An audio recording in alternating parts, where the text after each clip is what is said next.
kehidupan, Sang Pemberi nafas kehidupan. Terima kasih untuk berkat dan anugerah-Mu di pagi hari yang indah ini. Tuhan, kami ingin menyerahkan hidup kami dan juga kegiatan-kegiatan kami ke dalam tangan-Mu melalui persekutuan kami di pagi hari ini lewat renungan kami. Tuhan Yesus yang baik, berfirmanlah Engkau ya Tuhan di pagi hari ini, karena kami sudah siap untuk mendengarkannya. Dalam Yesus Kristus kami berdoa. Amin. Selamat pagi untuk kita seluruhnya, Bapak Ibu saudara-saudari yang terkasih. Yang menjadi nats renungan kita di pagi hari ini diambil dari kitab 1 Petrus 2 ayat 21. Aitu sido hamu terjou aidohot do Kristus manaon na porsuk humokop hamu tumadik kotiruad di hamu asa diikutkan hamu bogas lipatna. Sebab untuk itulah kamu dipanggil, karena Kristus pun telah menderita untuk kamu dan telah meninggalkan teladan bagi kamu, supaya kamu mengikuti jejaknya. Saudari-saudari yang terkasih di dalam nama Tuhan Yesus Kristus, bila kita ditanyakan sudah sejauh mana kita selaku orang Kristen mengikuti jejak Kristus di dalam kehidupan kita, apa yang akan kita jawab? Sudahkah kita sempurna mengikuti jejak Kristus atau berupaya untuk sempurna mengikuti jejak Kristus di dalam kehidupan kita, atau justru hidup tanpa mengikuti jejak Kristus? Kristen tanpa menunjukkan identitas pengikut Kristus sama sekali di dalam kehidupannya. Saudari-saudari yang terkasih di dalam nama Tuhan Yesus Kristus, seorang tokoh Martin Luther King yang menyuarakan tentang diskriminasi terhadap kaum kulit hitam mengalami begitu banyak penderitaan. Ketika ia menyuarakan diskriminasi yang dialami oleh kaum kulit hitam, ia terseret ke dalam penjara. Namun, di tengah peliknya penderitaan yang ia alami, ketika ia diberikan mandat oleh Allah untuk menyuarakan ketidakadilan itu, apakah Martin Luther King menjadi diam karena ia menjadi menderita? Martin Luther King tidak sama sekali diam ataupun tutup mulut terhadap aksi yang ia lakukan.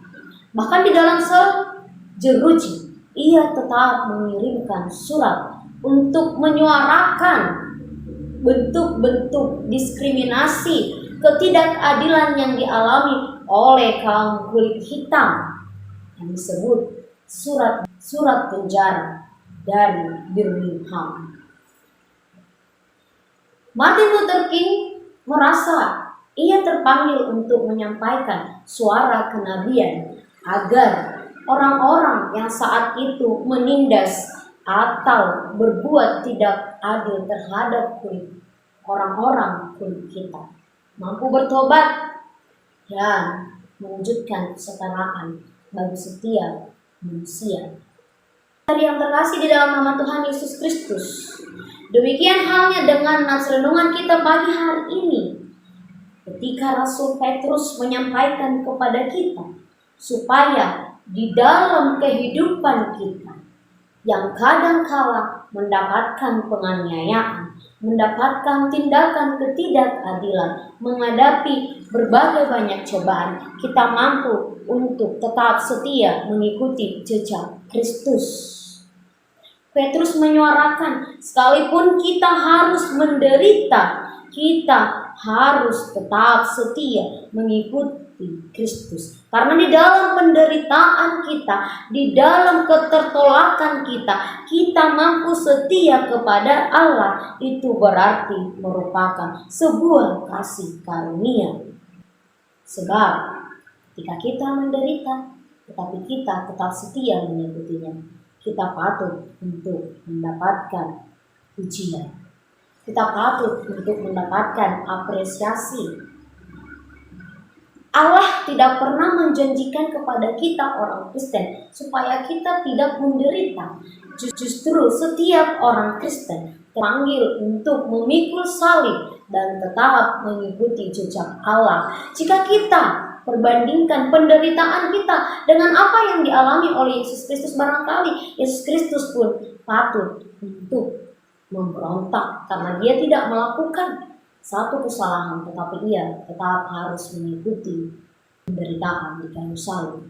Dan itulah yang harus kita teladani, bagaimana Kristus tetap setia mengikuti perintah Allah, mengosongkan dirinya, dan tetap menunjukkan keteladanan kepada kita. Lalu, sebagai orang Kristen, sudahkah kita mampu mengikuti jejak Kristus? Apa yang dimaksud dengan mengikuti jejak Kristus? Mengikuti jejak Allah adalah supaya kita mampu berbuat sama dengan apa yang telah dilakukan oleh Kristus kepada hidup kita. Mampu mengikuti, menempatkan kaki kita kepada jejaknya dan melupakan jejak kita sendiri. Walaupun sesungguhnya kapasitas kita tidak sama dengan Tuhan. Tidak masalah.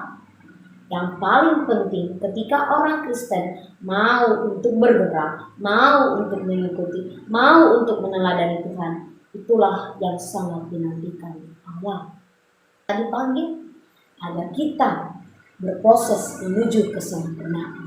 Dan di dalam Alkitab begitu banyak contoh atau sikap teladan yang harus kita ikuti dari perjalanan Tuhan kita, Yesus Kristus. Untuk itu orang Kristen harus senantiasa menggali, membaca, mengerti, dan melakukan firman Allah agar dia tahu apa yang harus dia lakukan, agar dia tahu jejak Kristus yang bagaimana yang harus dia lakukan di dalam kehidupannya selaku ia orang Kristen. Orang yang mengaku Kristen tentu harus bercermin kepada tindakan yang dilakukan Allah. Sebagai Allah yang Maha Pengasih, demikian orang Kristen harus hidup mengikuti jejaknya sebagai Allah yang penuh pengasih. Yesus datang ke dunia untuk melayani, demikian orang Kristen harus hidup turut serta melayani setiap orang, mengosongkan diri, melupakan keegoisannya, dan merendahkan dirinya untuk melayani setiap orang. Yesus datang berkeliling untuk menyampaikan kebaikan kepada semua orang. Demikian orang Kristen terpanggil mengikuti jejak Kristus untuk melakukan kebaikan bagi setiap manusia tanpa pandang bulu, tanpa melihat status, tanpa melihat suku, budaya, dan rasnya. Bahkan kepada orang yang membenci kita sekalipun kita patut untuk berbuat baik sebagaimana Yesus Kristus juga yang melakukan perbuatan baik kepada kita. Karena perbuatan baik merupakan respon kita atas karya penyelamatan yang Allah berikan di dalam hidup kita, yang Yesus berikan di dalam hidup kita. Sebagaimana Yesus selalu bergantung kepada Allah melalui doanya, demikian orang Kristen terpanggil untuk mengikuti jejak Yesus sebagai pendoa, agar di dalam relasi kita yang intens dengan Allah, kita mampu melakukan perjumpaan di dalam doa kita dan menikmati kehadiran Tuhan di dalam setiap proses hidup kita. Untuk itu Bapak Ibu Saudara-saudari yang terkasih, marilah kita hidup seturut mengikuti jejak Kristus. Jadikanlah Yesus sebagai patron kehidupanmu, sebagai cerminan kehidupan kita, agar kita senantiasa hidup seturut dengan kehendak Allah. Sekalipun kita harus menderita, sekalipun kita adalah kaum minoritas, kita harus mampu tetap menjadi garam dan terang dunia, sebagaimana Yesus telah menerangi dunia dan meninggalkan teladan bagi kita. Maka hiduplah meneladani Kristus dan jadilah menjadi berkat dalam hidup. Tuhan Yesus memberkati. Amin. Kasih karunia dari Tuhan Yesus Kristus serta kasih setia Allah Bapa dan persekutuan Roh Kudus memberkati dan menyertai kamu sekalian hari ini, esok, dan sampai selama-lamanya. Amin.